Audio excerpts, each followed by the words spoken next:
সে পুরনো আয়াত আজকে আবার তেলাওয়াত করেছি। আল্লাহ পাক যদি দয়া করেন, তৌফিক দান করেন, এই আয়াতকে সামনে রেখে নির্ধারিত নির্দিষ্ট বিষয়ের উপরে কথা বলার জন্য চেষ্টা করব। মা তৌফিক ইল্লা বিল্লাহ। প্রিয় ভাইরা আমার, আয়াতের অনুবাদ করব না, আমরা সরাসরি আলোচনার ভিতরে ঢুকে যাব।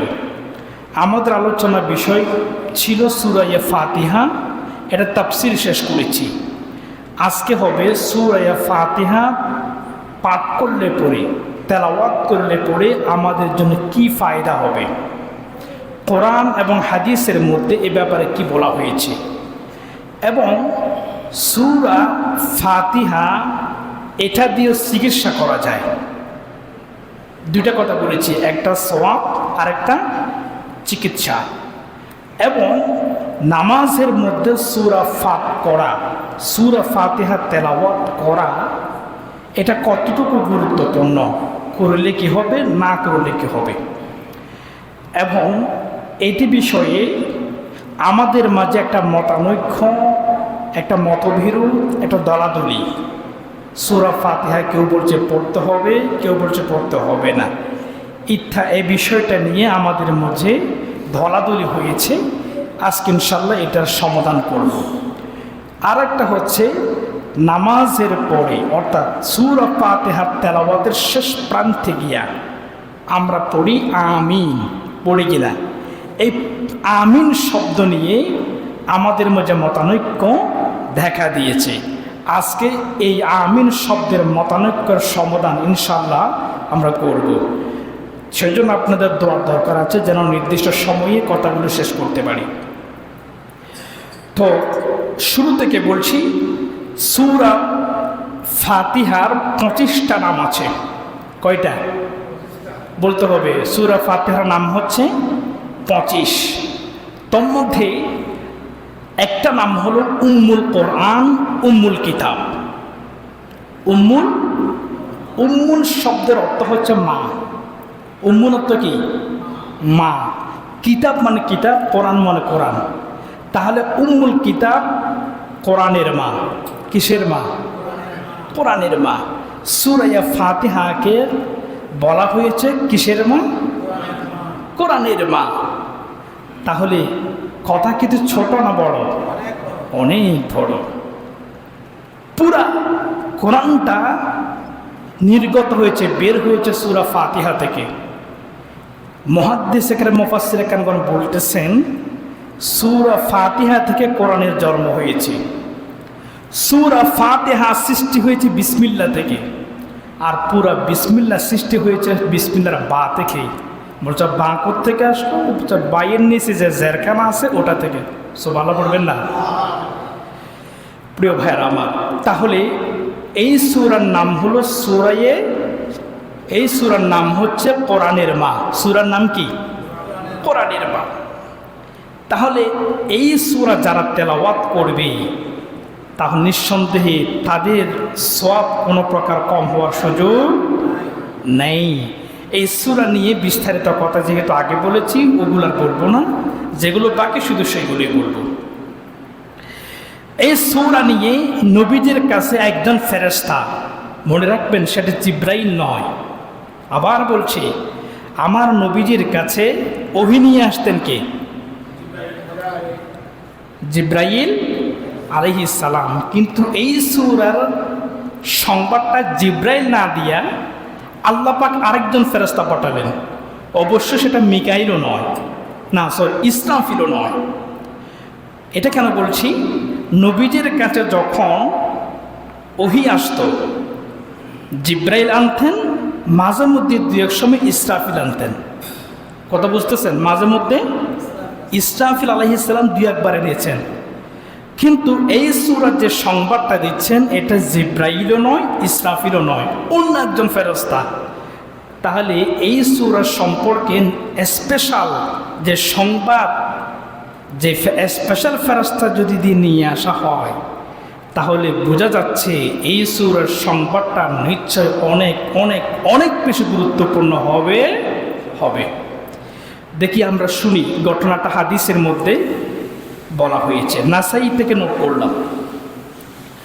নবীজির একজন সাহাবী, নবীজির চাচাতো ভাই আব্দুল্লাহ ইবনে আব্বাস রাদিয়াল্লাহু তাআলা, তিনি বলতে লাগলেন, قال بينما رسول الله صلى الله عليه وسلم وعنده جبريل إذا سمع نقبدا فوقه فرجع جبريل عليه السلام بصره إلى السماء فقال هذا باب قد فتح من السماء ما فتح قط.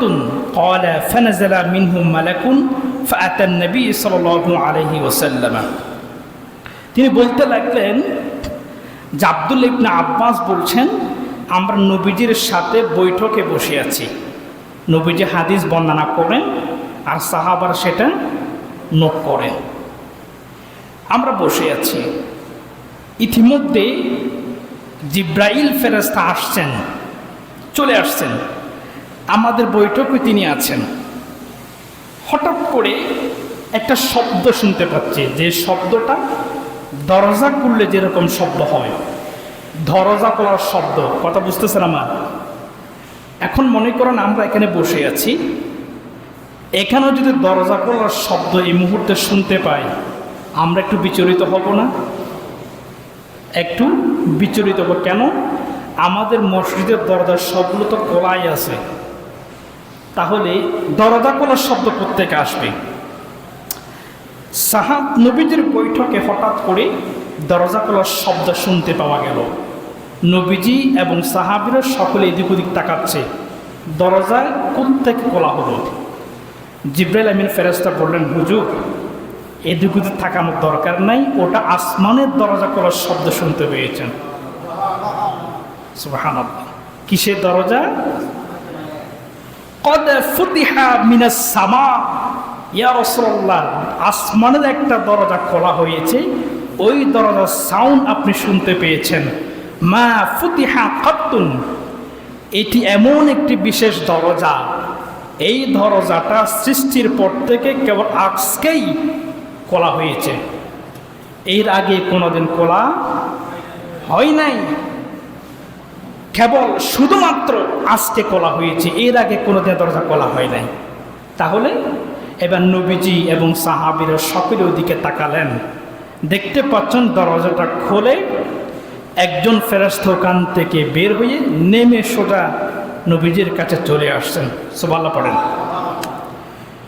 হাদিসের মধ্যে বলা হচ্ছে, ক্বালা ফানাযালা মিনহু মালাকুন ফাআতা আন-নবী সাল্লাল্লাহু আলাইহি ওয়াসাল্লাম। হাদিসের মধ্যে বলা হচ্ছে যে ওই দরজা খোলা মাত্র ওখান থেকে একজন ফেরেশতা নেমে আসলেন, সোজা নবীজির কাছে চলে আসলো। নবীজির কাছে এসে সামনে ভদ্রতার সহিত দাঁড়িয়ে বললেন, ইয়া রাসূলুল্লাহি আবশির বিনূরাইন। ইয়া রাসূলুল্লাহি, আপনার জন্য দুইটা নূরের সংবাদ আমি আল্লাহর পক্ষ থেকে নিয়ে আসলাম। সুবহানাল্লাহ। কয়টা নূর? দুইটা। কয়টা? দুইটা নূরের সংবাদ আমি আপনার জন্য নিয়ে আসলাম। এর মধ্যে উতিতাহুমা লাম ইউতাহুমা নাবিয়্যুন ক্বাবলাক ফাতিহাতুল কিতাব। ওই ফেরেশতা বলতে লাগলেন, ইয়া রাসূলুল্লাহ, এর মধ্যে এই যে দুইটা নূরের কথা আপনাকে বলতেছি, এই নূর দুইটা আপনার পূর্বে অন্য কোন নবীদেরকে এই দুইটা নূর দেওয়া হয় নাই। সুবহানাল্লাহ পড়েন। অন্য কোন নবীকে নূরের সংবাদ দেওয়া হয় নাই, কেবলমাত্র আপনি নবীকে আল্লাহর পক্ষ থেকে নূরের সংবাদ দেওয়া হচ্ছে। সুবহানাল্লাহ। তোর মধ্যে একটা নূর হচ্ছে ফাতিহাতুল কিতাব, সূরা ফাতিহা একটা নূর, আর একটা নূর হচ্ছে ওয়াখাওয়াতিম সূরাতুল বাকারা, আর একটা নূর হচ্ছে সূরাতুল বাকারার শেষ যে আয়াত রয়েছে ওই আয়াতটি। সুবহানাল্লাহ পড়েন। দুইটা নূর, এক নম্বর সূরা ফাতিহা, আর একটা হচ্ছে সূরা বাকারা এর শেষ আয়াত। সূরা ফাতিহা সকলে জানেন তো? আমরা সকলে জানি। সূরা বাকারার শেষ আয়াত কোনটা? আমানার রাসূলু বিমা উনজিলা ইলাইহি মির রাব্বি। এই যে আয়াত পড়ি আমরা, ও আয়াতটা হচ্ছে একটা নূর। নবীজি ওই ফেরেশতা নবীকে বলছেন, ইয়া রাসূলুল্লাহ, এই দুইটা নূর, যে নূর বললাম কেন বলছি, আল্লাহর পক্ষ থেকে কেন বলা হচ্ছে? বললেন, লাম তাকরাউ হারফান মিনহুমা ইল্লা আতাইতাহু। ইয়া রাসূলুল্লাহ, এই দুইটা নূরের মধ্যে, এই দুইটা নূর যে ব্যক্তি তেলাওয়াত করবে, এই দুইটা নূর যে ব্যক্তি তেলাওয়াত করবে, পড়বে, আল্লাহ পাক রব্বুল আলামিন প্রত্যেকটা হরফের বিনিময়ে, প্রত্যেকটা হরফের বিনিময়ে আল্লাহ পাক রব্বুল আলামিন তাকে অগণিত অসংখ্য সওয়াব আমল নামার মধ্যে দান করে দিবেন। প্রিয় ভাইয়েরা আমার, এই জন্য বলতেছি সূরা ফাতিহা সওয়াব এবং ফজিলত আল্লাহর কাছে অত্যন্ত বেশি। ফেরেশতা এসে বললেন, ইয়া রাসূলুল্লাহ, ফাতিহাতুল কিতাব ওয়া খাওয়াতিমু সূরাতুল বাকারা, সূরা ফাতিহা এবং সূরাতুল বাকারার শেষ আয়াতটি, লাম তাকরাউ হারফান মিনহুমা ইল্লা আতাইতাহু,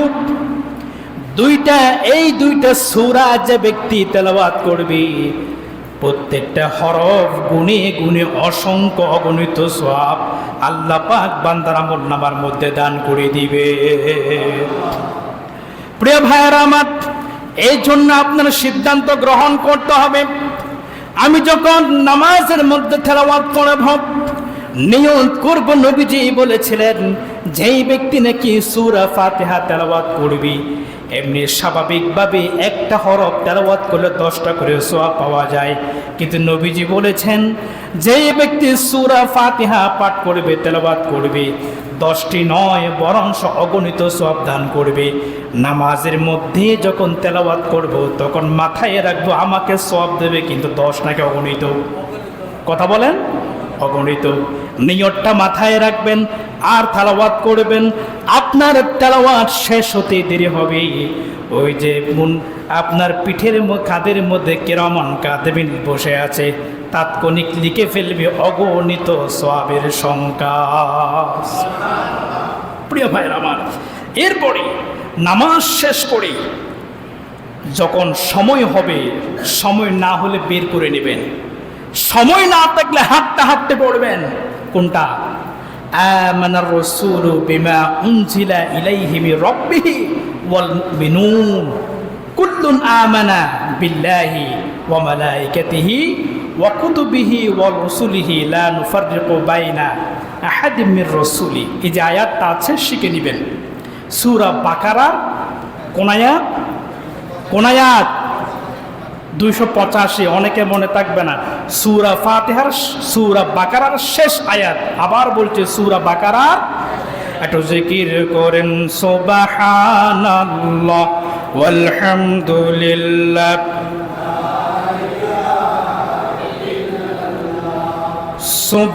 সুবহানাল্লাহ।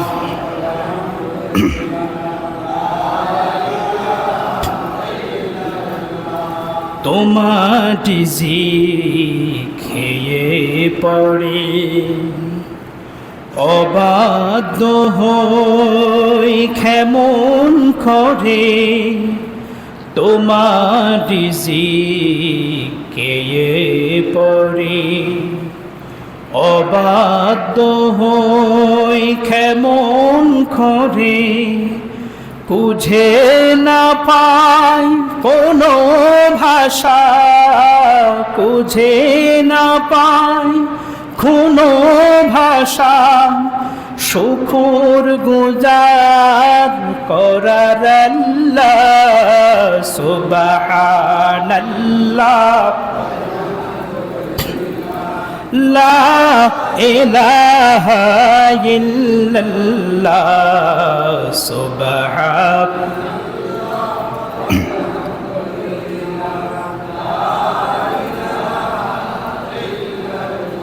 প্রিয় ভাইয়ের, আবার আমরা শুনেছি সূরা ফাতিহা তেলাওয়াত করলে কি পরিমাণ ফজিলত সওয়াব আমাদের হবে। এরপরে এই সূরা ফাতিহার আরেকটা নাম হচ্ছে সূরাতুশ শিফা। নাম কি? সূরাতুশ শিফা। বুঝেন তো, যেটা দিয়ে কি করা হয়? চিকিৎসা করা হয়। কি করা হয়? চিকিৎসা করা হয়। অর্থাৎ আমি এই সূরার নাম দিয়েছে কালো জিরা, আমার পার্সোনাল নাম দিয়েছে কি? কেন?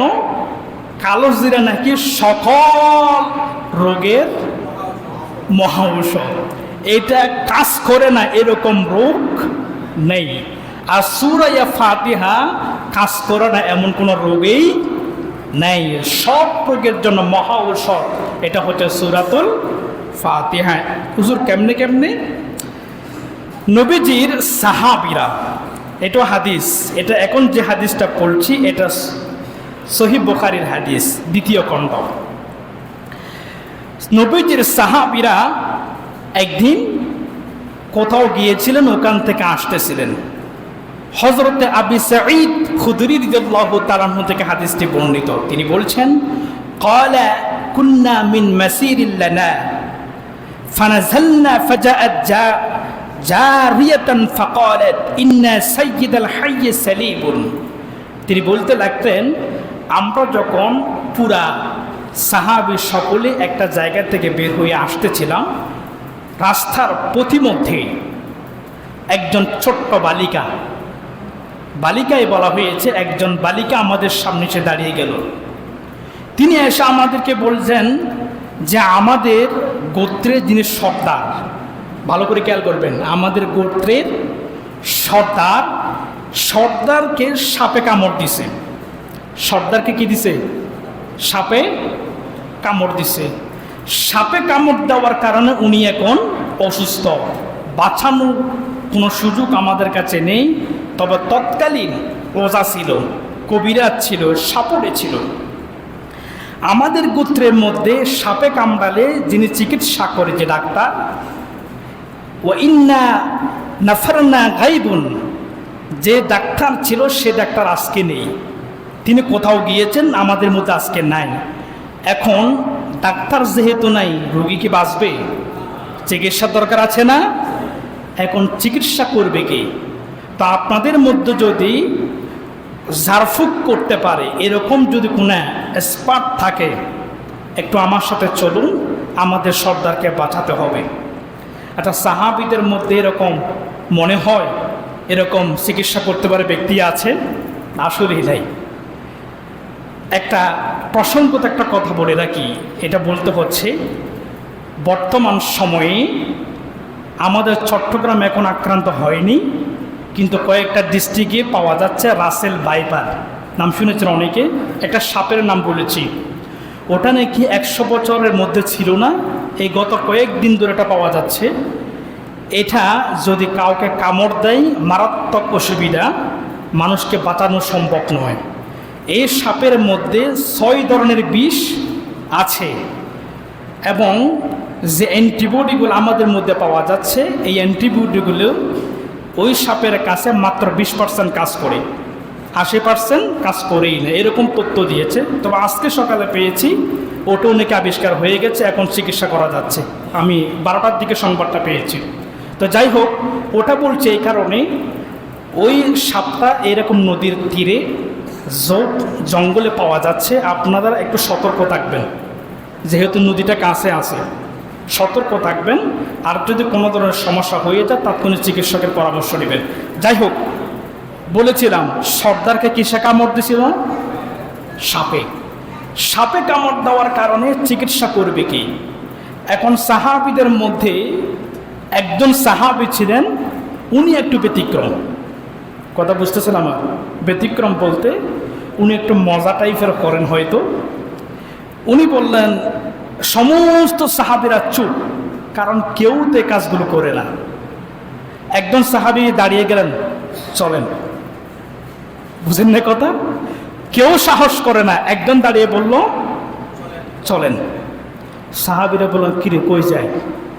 জীবনেও তো একটা মানুষকে ফুদিতে দেখি নাই, কবিরাজি করতে দেখি নাই, এই বলছে চলেন। এখন ওই সাহাবী যদি তার সাথে যায়, বাকি সাহাবীরা কি পিছিয়ে যেতে পারবে? না। সাহাবীদের মধ্যে ভ্রাতৃত্বের বন্ধন ছিল অন্যরকম, যদি বিপদে পড়ে বাঁচাবে কে? যাই হোক, ওই সাহাবীর সাথে বাকি সাহাবীরাও চলে গেলেন। ওই যে কার বাড়িতে? সর্দারের বাড়িতে চলে গেলেন। যাওয়ার পরে সর্দারের সামনে ওই সাহাবী বসলেন। বসার পরে বেশি কিছু করেন নাই, কি যেন পড়ছে, পড়ার পরে ফু, বুঝেন নাই কি দিলেন, ফু দিলেন। ফু দেওয়ার পরে ওই সর্দার সুস্থ হয়ে বসে গেলেন। বুঝেন নাই কথা, ফু দেওয়া মাত্রই কি বিষগুলা পানি হয়ে উনি বসে পড়লেন। কারণ সাহাবীরা চিন্তা করলেন, সাপের বিষ কি এমনি নামলো নাকি ফু দিয়ে নামালো? সন্দেহ। কেন? যিনি ফু দিয়েছেন আজ পর্যন্ত তিনি ফুয়ের কাজ করেন নাই, ওনার ফু দিয়ে কাজ হয়েছে, প্রমাণটা কি? আবার প্রমাণ তো চোখের সামনে, এতক্ষণ তো সুস্থ হয় নাই, ফু দেওয়ার পরে তো সুস্থ। হযবরল। এখন যাই হোক, এগুলো তো সাহাবীদের মনের প্রশ্ন, কিন্তু সর্দার বেটা খুশি না বেজার? গোত্রের মানুষ খুশি না বেজার? খুশি। এখন ওই সর্দার খুশি হয়ে, লোকেরা খুশি হয়ে সাহাবীদেরকে বসিয়ে ফ্যাট ভর্তি করে সকলকে ছাগলের দুধ খাওয়ালো। সুবহানাল্লাহ পড়েন না? এবার যখন ওনারা ফেরত আসবেন, সর্দার বললেন, যে উপকারটা আপনি করলেন আমাদেরকে ভুলার মতো নয়, আপনাদেরকে খালি হাতে ফেরত দেওয়া যাবে না। গুনে গুনে 30টা ভেড়া হাদিয়া দিয়ে দিলেন। সুবহানাল্লাহ পড়েন। কয়টা ভেড়া? বর্তমানে বাজার মূল্য কত? একটা ফুয়ের দাম 30টা ভেড়া। বর্তমানে বাজার মূল্য কত হবে? যাই হোক, হিসাব করতে পারছেন না, পরে করবেন। আর আপনারা যদি আমাদের কাছে আসে ফু দিতে বলেন 10 টাকা, কয় টাকা? 10 টাকা। অন্য সময় তো এটাও নাই। যাই হোক, আর সাহাবী ফি নিয়েছেন কত? 30টা ভেড়া। এখন ভেড়া পাল নিয়ে সাহাবীরা চলে আসতেছেন। ওই যে সাহাবীদের মনে প্রশ্ন একটা এখনো আছে, ঘটনা আসলে ঘটলোটা কি? এবার পথের মধ্যে আটকালে, দাঁড়ান, কথা আছে আপনাদের। কি কথা? আসলে ঘটনা কি করছে আমাদেরকে বুঝান। জীবনে কোনোদিন একটা ফু দিতে দেখলাম না, এটা কি দিলেন আপনি? যে কি মন্ত্রটাই পড়লেন, আপনি কি আসলে ফু দিয়েছেন নাকি অন্য কিছু? উনি বললাম, তো কেন তোমরা দেখো না, আমি তো ফুই দিয়েছি। ফু দিল, কিন্তু ব্যাপারটা এখনো মাথায় ঢুকতেছে না। আচ্ছা, তুমি মন্ত্রটা কি পড়েছিলে? ভালো পড়েন না, তুমি মন্ত্রটা কি পড়েছ? তো উনি বললেন, আমি আসলে তেমন কিছু পড়ি নাই, আমি পড়েছি ক্বালা লা মা রাকাইতু ইল্লা বিউম্মিল কিতাব। কোরআনের মধ্যে উম্মুল কিতাব, উম্মুল কোরআন নামক যে সূরাটা আছে, কোনটা? কথা বলেন। সূরা ফাতিহাটা পড়ে ফু দিয়েছি, আর কাম শেষ। সুবহানাল্লাহ পড়েন। সাহাবারা বললেন, সূরা ফাতিহা দিয়ে যে এত বড় কাজ হয়, এটা তো আমরা কোনোদিন শুনি নাই। আসলে কি তাই? আর তুমি বুঝলাম, মানলাম, তুমি যে সূরা ফাতিহা দিয়ে কাজটা সারছো, ভালো কথা, মানলাম। তো এই জন্য কি 30টা ছাগল? এই জন্য কয়টা? এই জন্য 30টা ছাগল ভেড়া? ওটা না, এগুলো হবে না। এই যে ভেজাল লাগাইছো, এটার সমাধান দিতে পারেন একজন, তিনি বসে আছেন কোথায়? মদিনায়। কোথায়? কে? মুহাম্মদ রাসূলুল্লাহ সাল্লাল্লাহু আলাইহি ওয়াসাল্লাম। বলছে, চলো আমরা নবীজির কাছে যাব, নবীজিকে বলার পরে নবীজি যেটা সমাধান দেবেন ওঠাই আমরা মেনে নেব। সুবহানাল্লাহ। প্রিয় ভাইরা আমার, সাহাবীরা বলতে লাগলেন, কুলনা লা তাহাদ্দাসু শাইয়ান হাত্তা নাতিয়া আও নাসআলান নাবিয়্যা সাল্লাল্লাহু আলাইহি ওয়াসাল্লাম। ফালাম্মা কাদিমনা আল মাদিনাতা যাকারনাহু লিন নবী সাল্লাল্লাহু আলাইহি ওয়াসাল্লাম। সমস্ত সাহাবারা ওই যে ফুক দিয়েছেন কবিরা সাহাবী, ওনাকে নিয়ে সরাসরি মদিনায় চলে গেলেন। নবীজির সামনে গিয়া বললেন, ইয়া রাসূলুল্লাহ, ঘটনা তো ঘটে গেছে। কি ঘটনা ঘটলো? আর নবীজিও প্রশ্ন করলেন, তোমরা গিয়েছো খালি হাতে, ছাগল ভেড়া কোত্থেকে পেলে? কোথায় চুরি করলে নাকি? কোত্থেকে নিলা? তোমরা গিয়েছো খালি হাতে, ব্যবসা বাণিজ্য কিচ্ছু করো নাই, কিন্তু বেড়ার পাল কোত্থেকে আসলো? এবার সাহাবীরা বলতে লাগলেন, ইয়া রাসূলুল্লাহ, রাস্তার মধ্যে এরকম একটা ঘটনা ঘটলো, আর ঘটনা ঘটার পরে আমরা পেট ভরে দুধ পান করেছি। আসার সময়ে সর্দার আমাদেরকে 30টা ভেড়াও দিয়ে দিয়েছেন, আর সমস্ত ঘটনা সৃষ্টি হয়েছে শুধুমাত্র এই বেড়ার জন্য।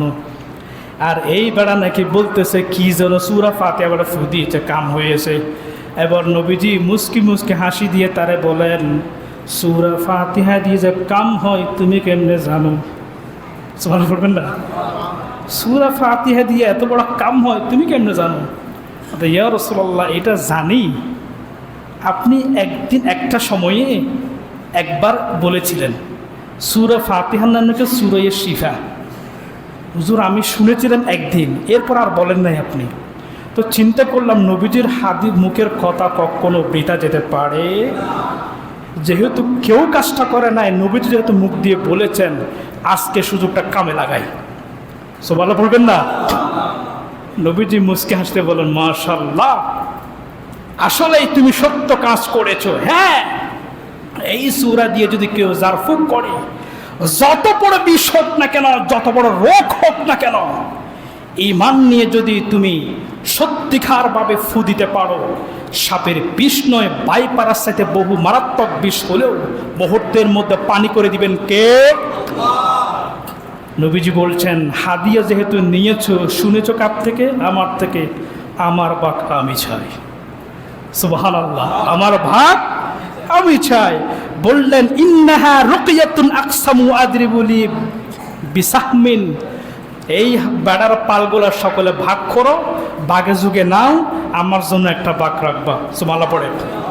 প্রিয় ভাইয়েরা আমার, এই জন্য বলছি প্রত্যেক মুসলমানদের কাছে কিংবা কোন একজন হুজুরদের কাছে যখন আপনারা বলেন, হুজুর আমাকে একটু ঝেড়ে দিন, ফু দিয়ে দিন, ওই হুজুর সর্বপ্রথম জারফু শুরু করে কি দিয়া? কথা কয় না, কি দিয়া? সূরা ফাতিহা দিয়ে জারফু শুরু করে দেয়। এই জন্য আল্লাহ পাক রব্বুল আলামিন এই সূরার বরকতে সমস্ত রোগ থেকে নিমিষে শিফা দিয়ে দেন।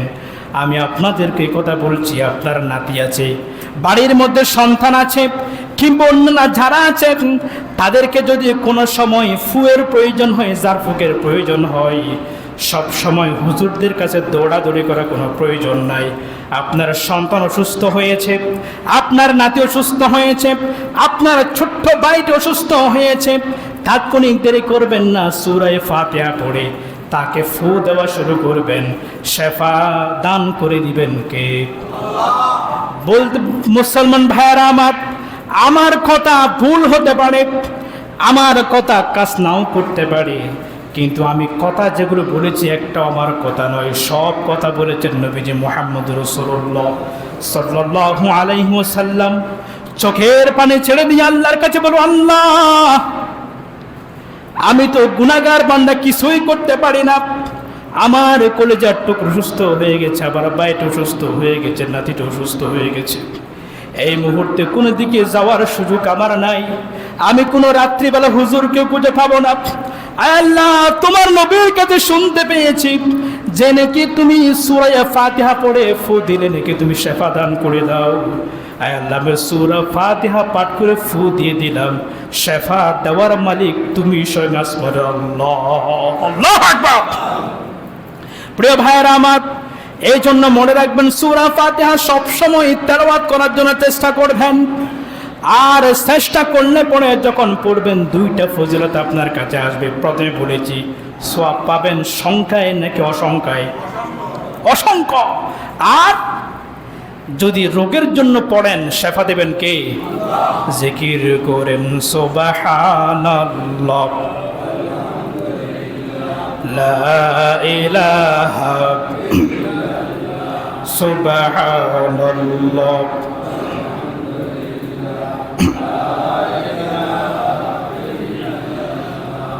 তুমি বাঁচাও তুমি মারো, অবিরত ক্ষমা করো, ধরার যে জন থাকে ধরো, ধরার যে জন থাকে ধরো, তোমার মুঠোয় সবে আল্লাহ সুবহান, লা ইলাহা ইল্লাল্লাহ।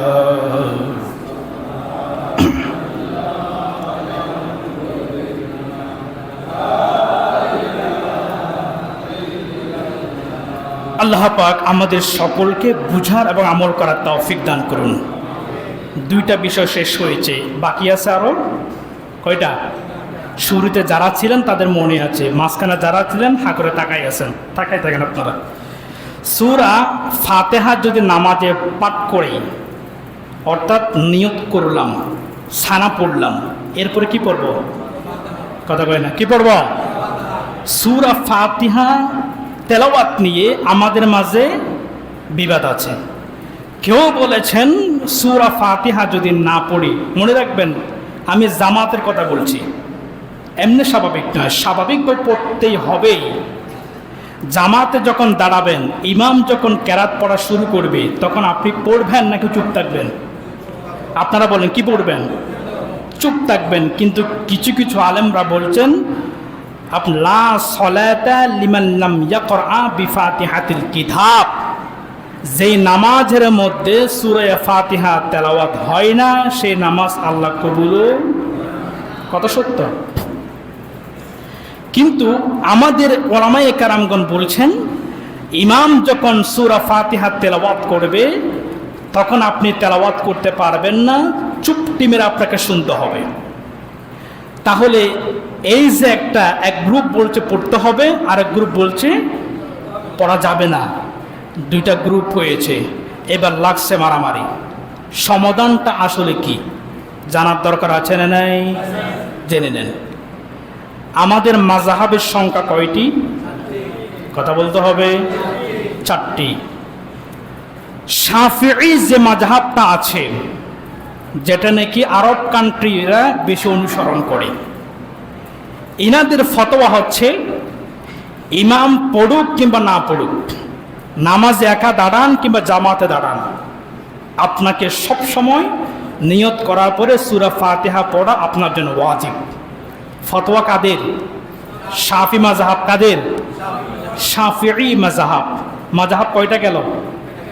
একটা, বাকি আছে 3টা। তোর মধ্যে আরেকটা মাযহাব হচ্ছে মালিকি ও আহমদ।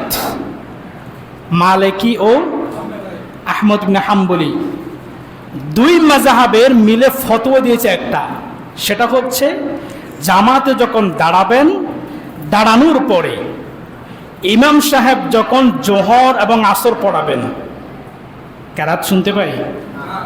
শোনা যায় না, তখন আপনি পড়বেন। ইমাম সাহেব যখন মাগরিব, এশা, ফজর, জুমা, কেরাত শোনা যায় কিনা? তখন আপনি পড়বেন না। কাদের ফতোয়া? মালিকি এবং হাম্বলি। তারপরে আমাদের মাযহাব নাম কি? কথা বলতে হবে, হানাফি।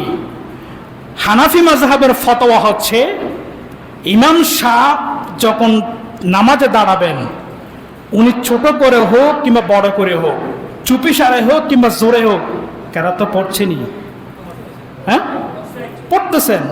অতএব ইমাম যেহেতু কথা বলতেছে, মুক্তাদের কাজ হলো চুপ থাকা।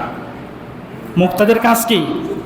চুপ থাকা। নেতা কথা বলতেছে, কর্মীরা কথা বলতে পারবে, হ্যাঁ। অতএব ইমাম সাহেব যখন কেরাত পড়বে, সেটা শোনা যাক কিংবা না যাক, মুক্তাদিরা সূরা পড়তে পারবে না। হুজুর 3 রকম ফতোয়া হলো কেন? 3 জনের পক্ষে শক্ত শক্ত দলিল আছে। শক্ত শক্ত কি আছে? দলিল আছে। এখন যদি আপনি প্রশ্ন করেন হুজুর এরকমটা কেন হলো, কারণ ডাক্তার সবাই একরকম ওষুধ কিন্তু লিখে না, মনে রাখবেন। একরকম ওষুধ, আপনি যার কাছে যাবেন এক এক ধরনের ওষুধ পাবেন, কিন্তু সকল ওষুধে কাজ হয় কিনা? কথা বলে কাজ হয় কিনা? কাজ হয়। অতএব মাযহাবের এই বিষয়গুলো ওষুধের মতো, যেখানেই যাবেন, যে প্রেসক্রিপশন আপনি নেবেন, আপনার রোগ ভালো হলেই তো হলো। আল্লাহ তো কবুল করছেন, আপনার সমস্যা কোথায়? তবে হ্যাঁ, মনে রাখবেন, কোন একজন ব্যক্তি যদি আমাদের মাঝে এসে সূরা ফাতিহা পড়া শুরু করে, গলা ধাক্কা দিয়ে বের করে দিবেন, হবে? কথা কয় না, করা যাবে? আর কোন একজন ব্যক্তি সূরা ফাতিহা না পড়ে চুপ মেরে দাঁড়িয়ে আছেন, তাকে কি নামাজ হচ্ছে না বলা যাবে? কেন? ফতোয়া কয়টা? যে কোনো একটা ফলো করলেই হয়ে যাবে। অতএব আমাদের মধ্যে কোনো দলাদলের প্রয়োজন আর হবে, একটা মীমাংসা হয়ে গেল। এবারে সূরা ফাতিহা আমরা পড়লাম নামাজে, গায়রিল মাগদুবি আলাইহিম ওয়ালাদ-দাল্লিন, তারপর কি? সবাই বলেন আমিন। এই আমিনটা, এটা নিয়ে বেজাল আরো শক্ত।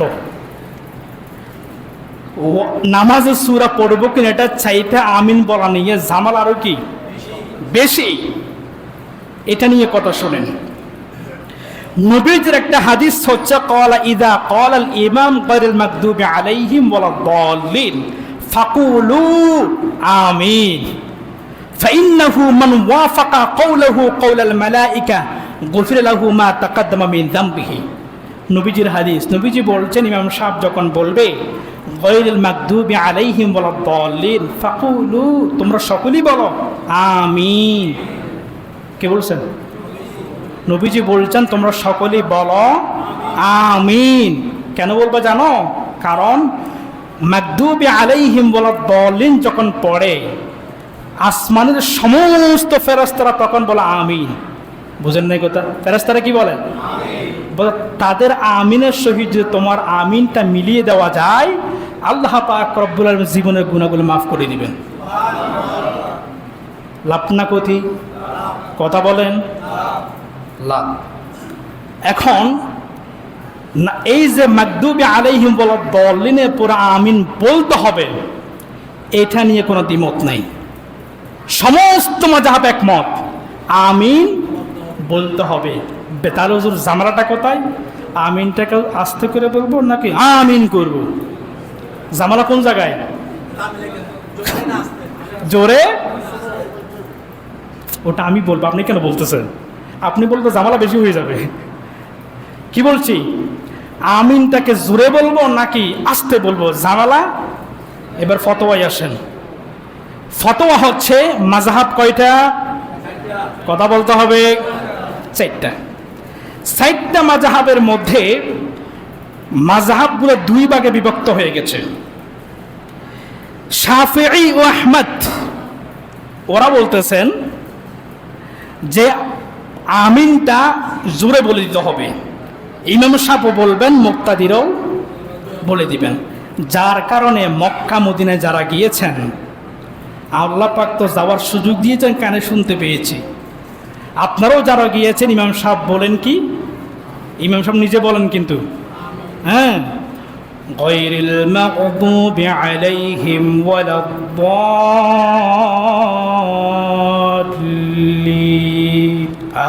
আমিন। কে পড়েন? ইমাম সাহেব পড়েন।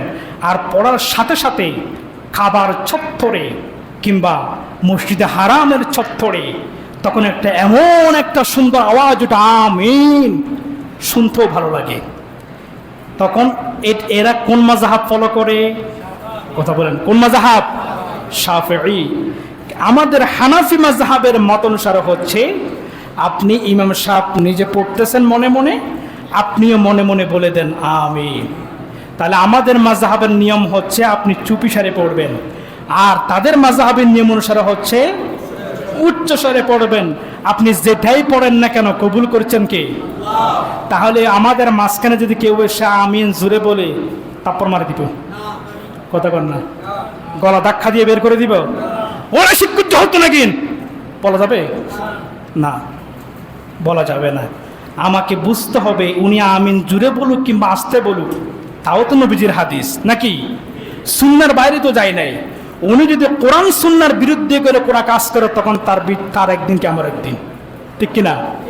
উনি যেটা করছেন যদি হাদিসের নিয়ম অনুযায়ী হয়ে যায়, তাকে আঘাত করা কোনো শব্দ আপনার থাকবে। আল্লাহ পাক আমাদের সকলকে বোঝার জন্য তৌফিক দান করেন। সকল আমিন। ওয়া আখির দাওয়ানা আনিল হামদ।